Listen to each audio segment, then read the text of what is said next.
Guys, it's Ari, and today I'm going to be showing you something a little bit different from what I normally do. As you know, in my videos I have a lot of glimpses of this giant Lego city I've been building, but I haven't really shown it in depth. So in this video I'm going to do a tour of it, and my first ever update of this city. Of course, the city is nowhere near finished, and I haven't actually touched it in quite some time, so it has some parts that are a bit dirty and messed up. Like that randomly on the ground, and these people right here, they're just laying there, and especially this area. But anyways, let's begin with the apple tree house. This beautiful house I got for my birthday a couple years ago. You might notice that one roof is different from all the other ones. This is because a while ago I dropped it, and my brother was nice enough to help me try to build a replacement roof. Since he's not a huge Lego builder though, and neither am I'm pretty bad at it, the roof was a bit off, but it still works well enough. Over here on the right, you might notice a tree. This is something my brother also built to fix that terrible apple tree that always falls over. And here is a garage, and also something I really like, a basketball hoop. On the right is a path, which my brother adds some flowers to, and a lawnmower, which came with the set. That was very nice. Over here, you might notice that I also have some Buddhas right next to the treehouse. This is just for fun. Rub it for luck. Down here, on the other side of the road by the tree house, is something my brother actually owns. It's a seaside house that he got for his birthday last year. Or 2 years ago, excuse me. As you notice, it has a pretty and decent sandcastle. And this thing, which he built a while ago. And it also has some waves crashing up onto the shoreline, which I think works well with this little ocean or lake area. As you can see, it also has a Lego minifigure who's walking out to enjoy some grilling on this sunny day, as you can tell over there. This place also has a treasure chest full of some water, or not a treasure chest, but a barrel full of some water and a fish. You can see nearby in the water that we have Indiana Jones, who's actually swimming and apparently trying to whip down Frodo with an abandoned water ski that he's trying to climb on. Okay. Over here on the right, you might notice this thing. Actually, a kid's tree house. Mind blown. This is the ultimate tree house. It even has a little lounging area and a crate for him to put all of his toys. And a flag, and an upstairs area, which I have absolutely no idea how you can get to. Maybe, perhaps you can climb this tree over here, which looks very nice. We also have Lego Survivor Redemption Island. Whoops, I don't want to show you the spoilers. And we also have this little dog named YOLO, because why not? And some drumsticks over a fire. Very nice. Down here near, we also have some more crouching waves. And that brings us to our next part, which is the broken, messed up, mangled part. Over here you can see that we have an island that has a little snake serpent on it. I have absolutely no idea why I added a lisp to that. But anyways, as you can see, we have Lloyd over here fishing, apparently, with all this broken stuff. And we also have another abandoned boat. So yeah, this area is pretty messed up, and it's being improved upon. You might have noticed this thing on the other side of the road. This is actually a little thing my brother built a long time ago. It's kind of like a rocket ship thing. You might have also noticed this empty area right here. That is where a certain building goes, but for now I'm using it as a set for the camp of Lego Survivor San Juan del Sur. Coming back over here, we also have a log cabin, which I haven't really added much to. I just removed the boat and put it over here, as you know.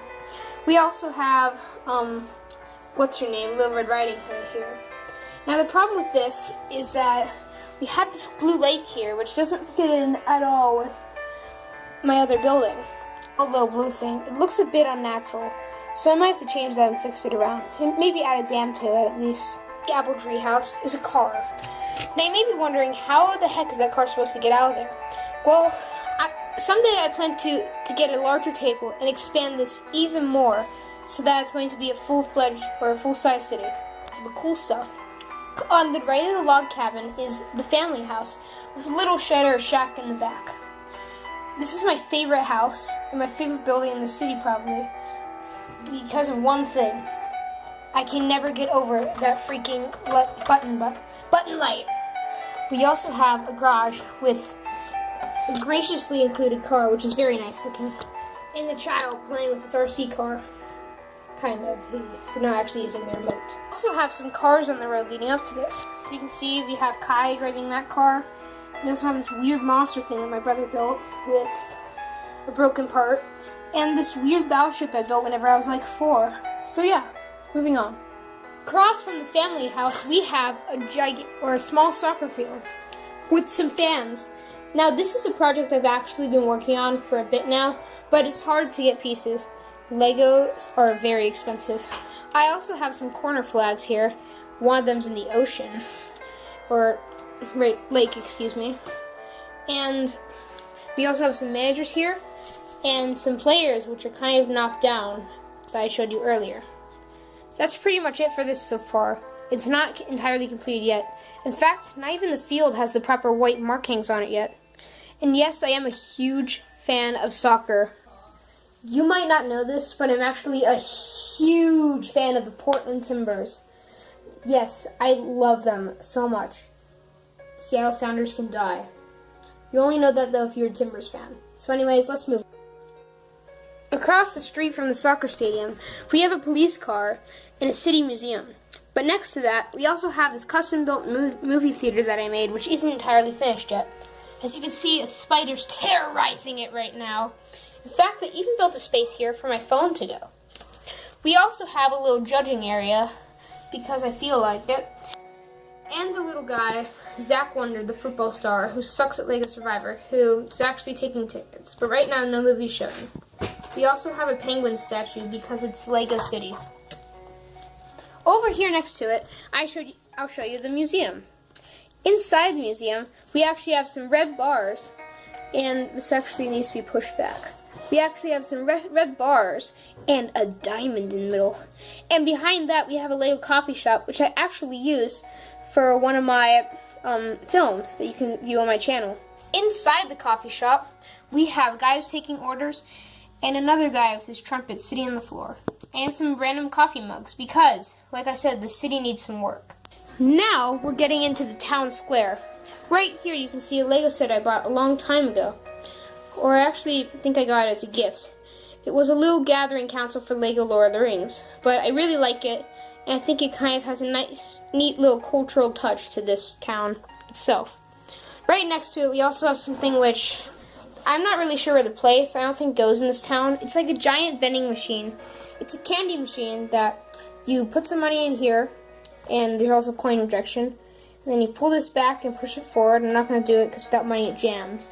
And then little M&Ms fall through here, except for I haven't stocked it completely yet. Across from that is another police car and the pizza place, which is also my own creation. Inside, it's closed right now, so we have no one working the stands, but we somehow have a pizza there. This isn't a completely finished one yet, as I haven't built a roof yet, but I'm still proud of the inside, and I like this pizza place a lot. Over here we have yet another set, which I got for Christmas. It's the Lego Christmas house, and this normally goes out near Christmas, and that's whenever it looks nice, but I just keep it on because I like this set a lot. As you can see, there's even a light brick, which has an amazingly wonderful fireplace inside. You can actually go along the back and look inside this one to view Happy Guy, the winner of LEGO Survivor, or the winner of the first LEGO Survivor. Oh my god, I just revealed something huge. But anyways, he is playing with some Christmas gifts. We also have this beautiful Christmas-themed bed, a Christmas-themed carpet, and a Christmas tree. There's that fireplace again. Also, we have a chair. Inside, we also have a kitchen, which is actually really detailed and extremely nice. I love that kitchen. To the right of that is the grocery store, which I actually made a separate video on a while ago. It has some shelves here, and a little flower power guy who's selling flowers. We also have Sherlina at the checkout stands right now. This also has a drive-through, mainly because I haven't found all the bricks yet for it, so I haven't been able to finish it. That's why I added the drive-through, just for a quick touch, to mask not having enough bricks to fill in this hole. Behind all of that, we actually have a couple miscellaneous things which don't really go in the city, but I don't have another place to put it. We have this, which actually goes along with this, and we have our igloo here, which also goes along with this, and this giant thing my brother built from a set. We also have a few items back here that are miscellaneous, such as this helicopter I built from instructions, and this public bathroom, kind of, that I built with extra pieces. We also have this airplane type thing. So, that's the whole entire city. As you might notice, some of them are from sets like this one, and some of them are my own creations like this one. As you may also notice, none of the my own creations have built or have roofs, except for this one right here. That's because roofs are extremely difficult to build in my opinion, and I've had a lot of trouble properly doing it. If any of you knows how, then I appreciate some help in the comment section down below. Well, that's it for this episode. I hope you like this, and I'll see you next time for update number 2 of the Lego City build.